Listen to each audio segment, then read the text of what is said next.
Well, it is one of the most unique awards in education, often called the Oscars of teaching. The educators who are nominated for a Milken Educator Award don't even know they've been nominated. It's kept silent. There were 2 award winners in North Carolina this year. One of them is at Page High School in Greensboro. Justin Scarborough is a great example of what's right with our schools. For Justin Scarborough, this is home. This social studies teacher came to Page High School in 2006 right out of college and not only found his love for teaching, but the love of his life, an art teacher named Ashley. I've always felt like I was the lucky one.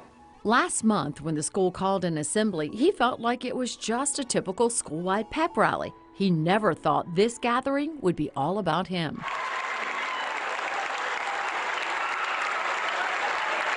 The absolute biggest surprise I've ever had in my entire life, in the best way possible. The popular teacher had been named a Milken Educator Award winner. Called the Oscars of Teaching, it comes with a $25,000 award. And that is the first thing I thought of, is how there are a lot of people here who deserve credit for this.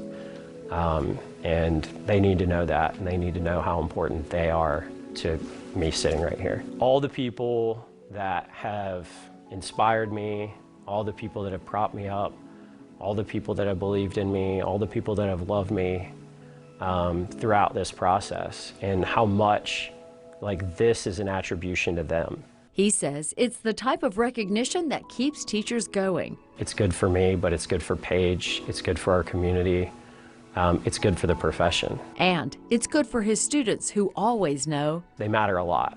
They matter a lot. Critical part of what the College Board wants to assess. So it's easy to be passionate about the job when you feel like, it's your pleasure, it's your joy.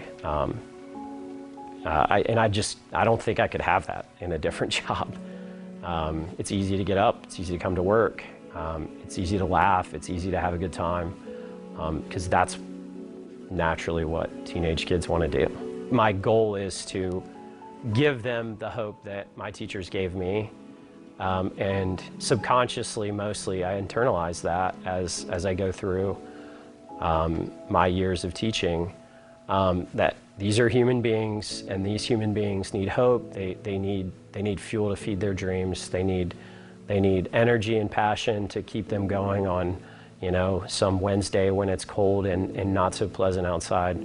And now I have kids of my own, and it's kind of even easier to look at each one of these thinking that, the way I feel about my son and daughter is the way their parents feel about them. And so it's kind of easy to pour a little extra dose of passion into it, because that's what I would want to do for my kid. As a Milken Educator Award winner, Scarborough will have access to a lot of networking, which he says he plans to use for his students and his school. I feel pretty strongly about 2 things, public school and the teachers in public school. And I feel very strongly about equity in education. And that looks like lots of different things for lots of different groups of people. So wherever my voice can go to move the needle on support for public school and public school teachers, and for equity in schools on behalf of every single group that deserves it, that's where I'll go, and that's what I'll do. So Scarborough will get to attend the Milken Educator Awards Forum. That's where he will meet other award winners from all across the nation and have access to so many things. So congratulations to him, and we wish him all the best.